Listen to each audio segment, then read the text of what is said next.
ایک ہے ایک شخص معین المسیح الدجال، ان دونوں میں فرق ہے۔ معلوم ایسا ہوتا ہے کہ ایک تو شخص ہوگا جس کا ظہور ہوگا، وہ شخص معین ہوگا، اور اگر احادیث کا تتبع کیا جائے تو معلوم ہوتا ہے کہ وہ یہود کا کوئی بہت بڑا لیڈر ہوگا، اور آخری زمانے میں قریب قیامت کا جو زمانہ ہے، قرب قیامت کا، اس میں جو بڑی عظیم جنگیں ہونے والی ہیں، ان میں جب یہودیوں اور مسلمانوں کا مقابلہ ہوگا اور بہت کریٹیکل سٹیج پر وہ مقابلہ پہنچا ہوا ہوگا، اس وقت حضرت مسیح علیہ السلام کا نزول ہوگا، اور وہ دجال اکبر کو یا المسیح الدجال جسے کہا گیا ہے اس کو وہ قتل کرے گا۔ تو المسیح الدجال یہ تو ایک شخص معین، البتہ دجالی فتنہ صرف ایک شخص معین کے ساتھ نہیں متعلق، بلکہ اس کے لیے جو احادیث آئی ہیں ان کا جب ہم تتبع کرتے ہیں، ان سب کو جب جمع کرتے ہیں تو معلوم ہوتا ہے کہ وہ ایک خاص کیفیت ہے، ایک خاص دور میں کچھ ایسی کیفیات پیدا ہو جائیں گی کہ جن کو دجالی فتنے سے تعبیر کیا گیا ہے۔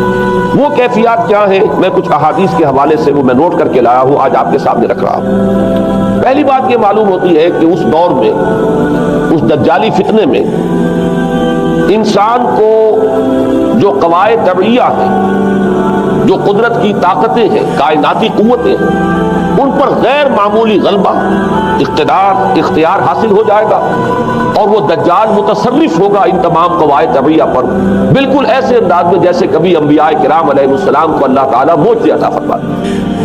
وہ معجزے کہ جو اللہ تعالیٰ کے فضل و کرم سے اللہ کے رسولوں کو عطا ہوئے ہیں، گویا کہ وہ سب کی سب کیفیات ہیں کہ جو دجال کے بارے میں قرآن مجید یا احادیث نبویہ میں وارد ہیں۔ مثلا پہلی بات یہ بتائی گئی کہ اس کے لیے فاصلہ بے معنی ہو کر رہ جائے گا، انتہائی تیز رفتاری ہوگی جو اسے حاصل ہوگی۔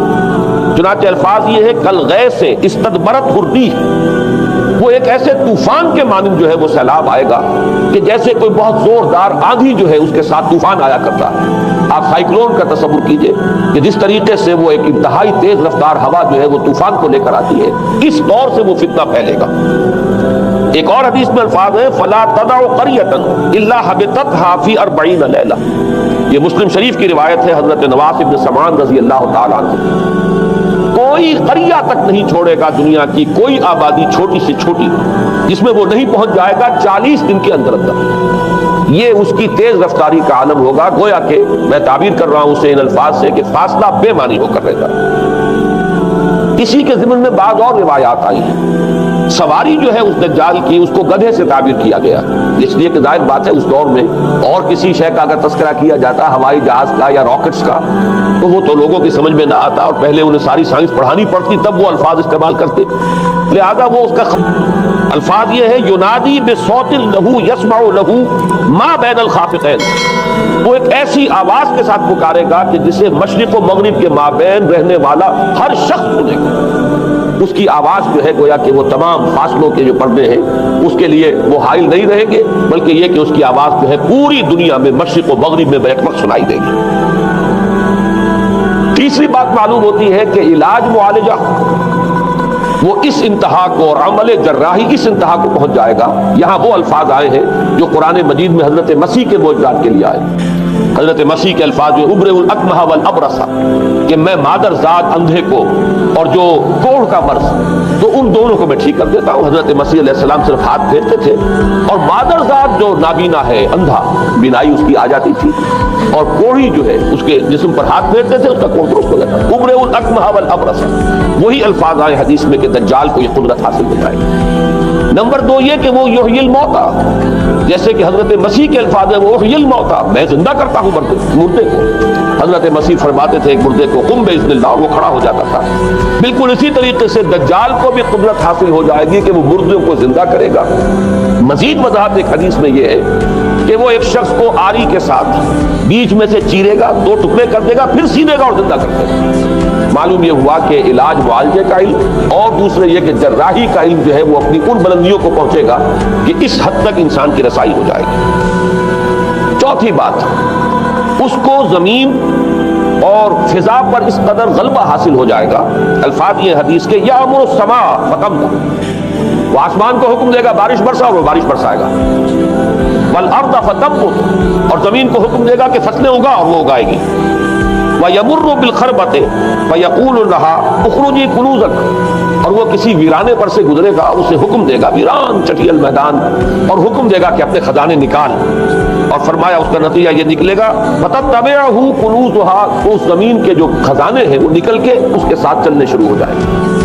زمین پر قدرت، فضا پر قدرت، بارش کا حکم ہوگا وہ بارش ہو جائے گی، آسمان بارش برسائے گا، زمین اپنے خزانے اگل دے گی۔ پانچویں بات، وَيُبْعَثُ مَعَهُ الشَّيَاطِينُ عَلَى صُورَةِ مَن مَاتَ، اس کے ساتھ کچھ ایسے شیاطین مبعوث ہوں گے کہ جو ان صورتوں کو اختیار کریں گے ان لوگوں کی جو مر چکے، من الآباء والأمہات والمعارف، جو آباء و اجداد اور مائیں اور دادیاں اور جو بھی جان پہچان والے لوگ ہیں جو فوت ہو چکے ہوں گے، وہ ان کی صورت اختیار کریں گے۔ فَتَأْتِي أَحَدَهُمْ فَيَقُولُ أَلَسْتُ فُلَانًا أَلَسْتَ تَعْرِفُنِي، پھر وہ آئے گا اور وہ شیاطین آئیں گے اور انسان سے کسی سے بات کریں گے، کیا تم مجھے نہیں پہچانتے، کیا میں تمہارا فلاں رشتہ دار نہیں ہوں، اپنی نشانیاں بیان کریں گے اور لوگ پہچانیں گے۔ یہ وہ احادیث ہیں کہ جن کا جو نتیجہ نکلتا ہے اس کو پہچان لیجئے۔ وہ نتیجہ یہ ہے کہ حضور صلی اللہ علیہ وسلم نے دجالی فتنے کے جو اوصاف بیان کیے یا جو علامات بیان کی، ان کا حاصل یہ ہے کہ سائنس اور ٹیکنالوجی کی وہ بلندیاں انسان کو حاصل ہو جائیں گی کہ جو چیزیں کبھی رسولوں کے معجزوں سے ظہور پذیر ہوتی تھی وہ قوانین طبیعہ پر تصرف کے باعث خود انسان کرنے لگے۔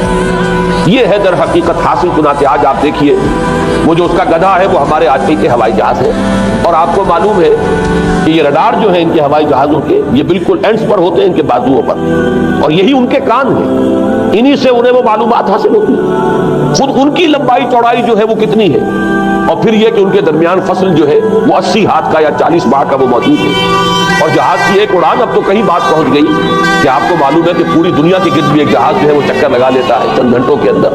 لیکن یہ ہے کہ عام جو رفتار ہے اس میں بھی ایک پڑاؤ سے دوسرے پڑاؤ تک، ایک جگہ سے جس کو ہاپ کرنا کہتے ہیں، یہ بھی کم سے کم 500-700 میل کا عام طور پر سفر جو ہے وہ جہاز طے کر رہا ہے۔ اسی طریقے سے ہماری جو سائنس کی، خاص طور پر جو طبی سائنس ہے، اب اس میں جس طریقے سے کہ زندہ رکھا جاتا ہے انسانوں کو، اور وہ ویجیٹیبل چاہے کہا گیا ہے ان کو ہیومن ویجیٹیبل، لیکن یہ کہ دل کی دھڑکن بھی چلائے جا رہے ہیں، خوراک بھی پہنچا رہے ہیں، آدمی جو ہے وہ زندہ سال تک زندہ رہا رہے ہیں۔ اور یہ کہ سرجری بعض جانوروں پر تو یہ بات ہو چکی ہے، یہ کاٹے گئے ہیں پھر ان کو سی دیا گیا ہے، جوڑ دیا گیا ہے۔ یہ تمام جو بھی معجزے ہیں اس وقت سائنس دکھا رہی ہے۔ اسی طرح اگر یہ معجزہ دیکھنا ہو کہ زمین رق و دق ہوگی، جہاں کہیں کوئی آثار نہیں تھے کسی ایک پتے تک کے اگنے کے، اگر وہاں لہلہاتے ہوئے آپ کو چمن دیکھنے ہو تو ویسے سب سے پہلے تو یہ معاملہ ہوا تھا اسرائیل نے جو کر کے دکھایا تھا، لیکن اب تو آپ ابو ظبی چلے جائیے، سعودی عرب میں چلے جائیے۔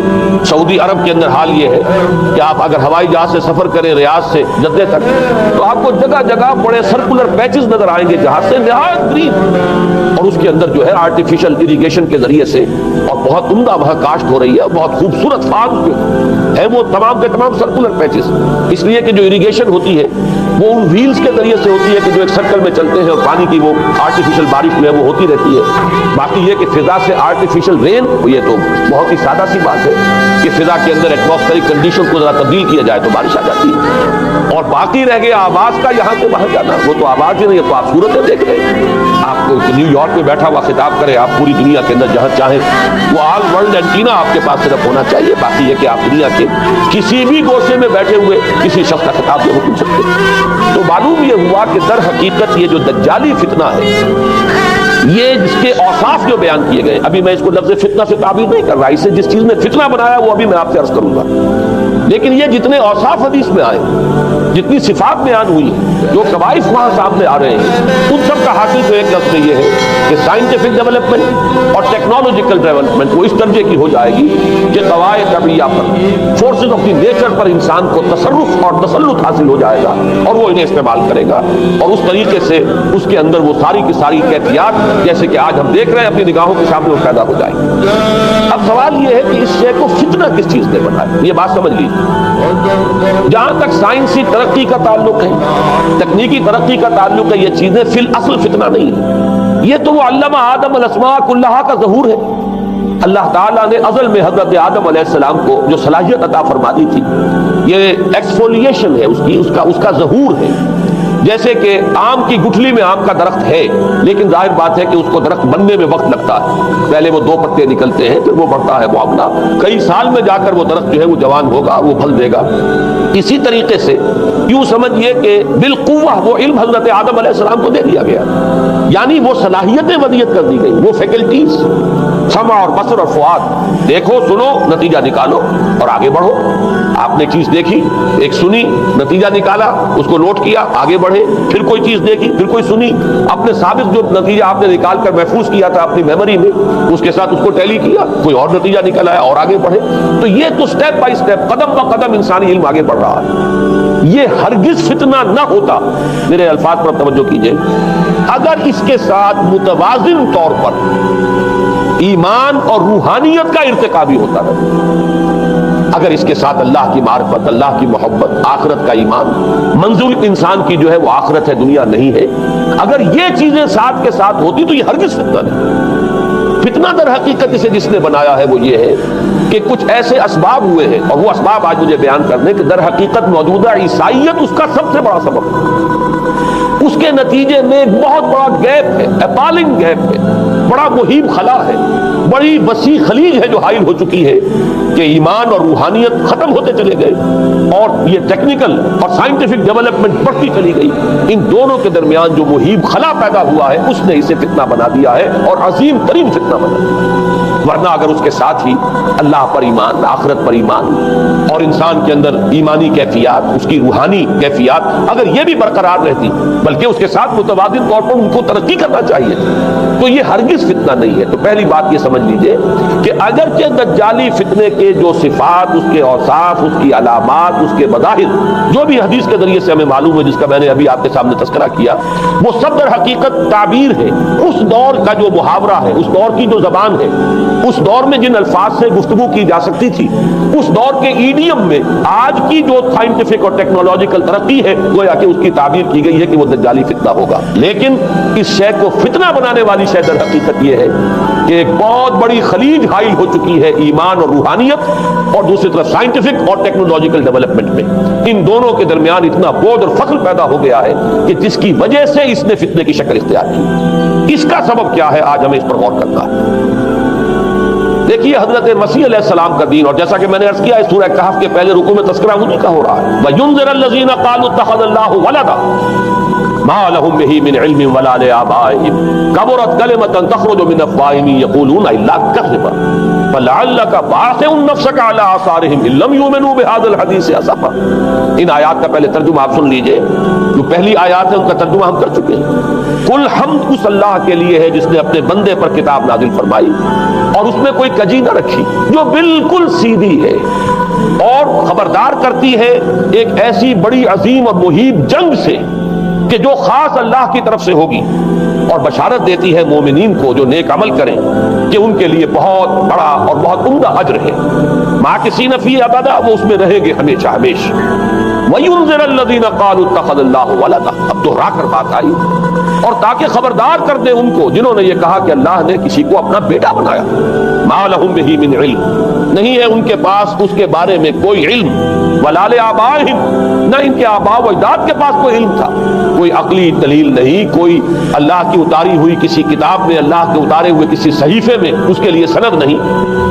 وَلَا لِآبَائِهِمْ كَبُرَتْ كَلِمَةً تَخْرُجُ مِنْ أَفْوَاهِهِمْ، بہت بڑی بات ہے کہ جو نکل رہی ہے ان کے منہوں سے، إِن يَقُولُونَ إِلَّا كَذِبًا، نہیں بول رہے یہ، نہیں کہہ رہے یہ مگر جھوٹ۔ فَلَعَلَّكَ بَاخِعٌ نَفْسَكَ عَلَىٰ آثَارِهِمْ، تو اے نبی صلی اللہ علیہ وسلم شاید کہ آپ اپنے آپ کو ہلاک کر لیں گے ان کے آثار پر۔ یہ آثار کے لفظ کو میں ابھی جو کا تو رکھ رہا ہوں، بعد میں اس کی وضاحت کروں گا۔ إِن لَّمْ يُؤْمِنُوا بِهَٰذَا الْحَدِيثِ أَسَفًا، اگر یہ لوگ ایمان نہ لائے اس حدیث پر، یہ حدیث قرآن، اس پر اگر یہ ایمان نہ لائے، جیسے کہ وہاں فرمایا گیا تھا اگر رحمت خداوندی میں داخل ہونا ہے اے بنی اسرائیل تو یہ شاہدرہ ہے رحمت خداوندی کا قرآن حکیم، آؤ اور داخل ہو جاؤ۔ یہاں پر ان عیسائیوں کو متنبہ کیا جا رہا ہے اگر وہ اس حدیث پر، یہ حدیث اللہ، اللہ کی کتاب، احسن الحدیث کتاب متشابہہ فبأی حدیث بعدہ یؤمنون، اگر اس اللہ کی حدیث پر، اللہ کی کتاب پر یہ ایمان نہ لائے تو جو ان کے آثار ہوں گے، جو نتائج نکلیں گے ان پر اے نبی شاید کہ آپ اپنے آپ کو صدمے اور رنج اور غم سے ہلاک کر دیں۔ یہ ہے در حقیقت وہ آیات کی جن میں تذکرہ ہو رہا ہے عیسائیت کا. لیکن عیسائیت سے مراد کیا ہے اسے سمجھیے. حضرت مسیح علیہ السلام کا دین تو بعین ہی وہی دین تھا جو دین آدم سے لے کر محمد تک صلی اللہ علیہ وسلم وعلیہ الصلوۃ والسلام جتنے انبیاء آئے ہیں ان کے دین میں کوئی فرق نہیں. دین توحید وہی ایمان. البتہ شرائع کے اندر شریعتوں میں کوئی تفصیلی احکام میں فرق ہوا ہے. شریعت موسوی اور شریعت محمدی میں علی صاحب الصلوۃ والسلام تھوڑا تھوڑا فرق ہے. دین ایک ہی ہے. شرع لکم من الدین ما وصى به نوحا والذی اوحینا الیک وما وصینا به ابراہیم وموسیٰ وعیسیٰ. دین میں تو ہم نے وہی شے تمہارے لیے بھی معین کی ہے مسلمانوں کہ جس کی کہ ہم نے نوح کو وصیت کی تھی اور جس کی کہ ابراہیم کو اور موسیٰ کو اور عیسیٰ کو وصیت کی. دین ایک ہے. ان الدین عند اللہ الاسلام.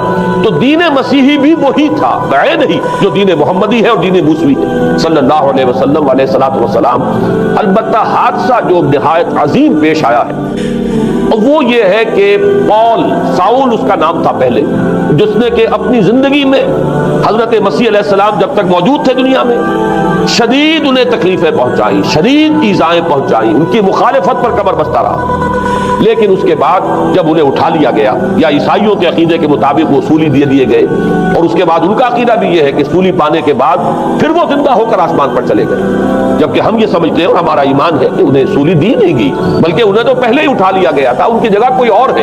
انجیل برنباس نے یہ بات بالکل واضح کر دی کہ در حقیقت وہی حواریین میں سے جس نے کہ غداری کی تھی اور پکڑوایا تھا, مخبری کی تھی, وہی ہے جس کی شکل بنا دی گئی تھی حضرت مسیح علیہ السلام کے جیسی مانند, اور وہ شخص ہے کہ جو سولی چڑھا. بہرحال عیسائیت اس وقت کی جو اس کا عقیدہ ہے اور جو ہمارا عقیدہ اور ایمان ہے, ان دونوں کی روح سے حضرت مسیح علیہ السلام آسمان پر اٹھا لیے. اس کے بعد اس نے دین مسیحی میں نقب لگانے کے لیے, جو دین مسیح اصل دین اسلام تھا, اس کو کرپٹ کرنے کے لیے, ڈسرپٹ کرنے کے لیے, اس میں نقب لگانے کے لیے اس نے اپنے ایک مکاشفے کا ذکر کیا کہ میں آ رہا تھا سفر میں کہ مجھے حضرت مسیح نظر آئے ہیں آسمانوں میں, اور انہوں نے مجھے کہا ہے کہ اے ساؤل تو مجھے کیوں ستاتا ہے اور تو اب فلاں جگہ جا اور میرے نام سے نبوت کر. اس کے بعد اس نے لبادہ اوڑھا عیسائیت کا, اور اس نے آ کر جس طرح عبداللہ ابن سبا نے محمد الرسول اللہ صلی اللہ علیہ وسلم کے دین میں نقب لگائی, اسی طریقے سے اس شخص نے دین مسیحی میں نقب لگائی. فرق یہ ہے کہ دین محمدی صلی اللہ علیہ وسلم کیونکہ یہ آخری دین تھا, اب کوئی اور رسول آنے والا نہیں تھا, اللہ تعالیٰ کی طرف سے اس دین کو, اس شریعت کو ایک پروٹیکشن حاصل ہے, لہذا ایک جزو کی حد تک گمراہی جو ہے پھیل سکی, کل پر محیط نہیں ہوئی. لیکن بدقسمتی سے دین مسیحی کے بارے میں یہ ہوا کہ کچھ عرصے تک تو کشمکش رہی ہے. اصل دین مسیحی پر بھی جو کاربند لوگ تھے اور جو اس کے اوپر مستقیم رہے وہ قائم کچھ عرصے تک رہے ہیں, لیکن ہوتے ہوتے تقریباً اس دور تک آ کر جب کہ حضور کی بعثت ہوئی ہے اصل دین مسیحی کے ماننے والے تقریباً ختم ہو چکے تھے, شاذ لوگ رہ گئے تھے, اور ان میں بھی یہ جرت نہیں تھی کہ اپنے اصل دین کا وہ اظہار کر سکے. بلکہ ہوتے ہوتے ان 600 سالوں کے اندر یہ ہوا کہ وہی پالزم جو ہے در حقیقت اس نے ہی مسیحیت کی شکل اختیار کری. یہ پالزم جو ہے یہ ہے در حقیقت یوں سمجھیے کہ ادیان عالم کی تاریخ میں سب سے زیادہ گمراہ کن مذہب, جس کا رد عمل پیدا ہوا ہے یورپ میں, جس نے کہ اس دجالی فتنے کی شکل اختیار کی ہے. میں یہ چاہتا ہوں کہ اس کے ضمن میں چند باتیں آج آپ کے سامنے رکھوں. پال نے جو دین مسیحی میں یا دین اسلام میں جو صحیح دین ہے اللہ کا, اس میں 3 تبدیلیاں بنیادی کی. سب سے پہلا تو وہی جو قرآن کہہ رہا ہے الذین قالوا اتخذ اللہ ولدا, مسیح کو حضرت مسیح علی نبینا علیہ الصلوۃ والسلام انہیں خدا کا بیٹا قرار دیا گیا. اور اس میں بھی نوٹ کیجئے بیٹے کے لیے عربی زبان میں 2 لفظ ہیں, ابن اور ولد. ابن کا لفظ ذو معنیین ہے, 2 معنی ہے اس کے. ابن بیٹے کو بھی کہتے ہیں, اور ابن کا کوئی معنوی تعلق بھی ہو سکتا ہے, صرف بیٹا نہیں. ابن السبیل مسافر کو کہتے ہیں, راستے کا بیٹا, یعنی چونکہ راستے کے ساتھ اس کا ایک تعلق ہے, راستہ چل رہا ہے, وہ تو ابن السبیل ہے.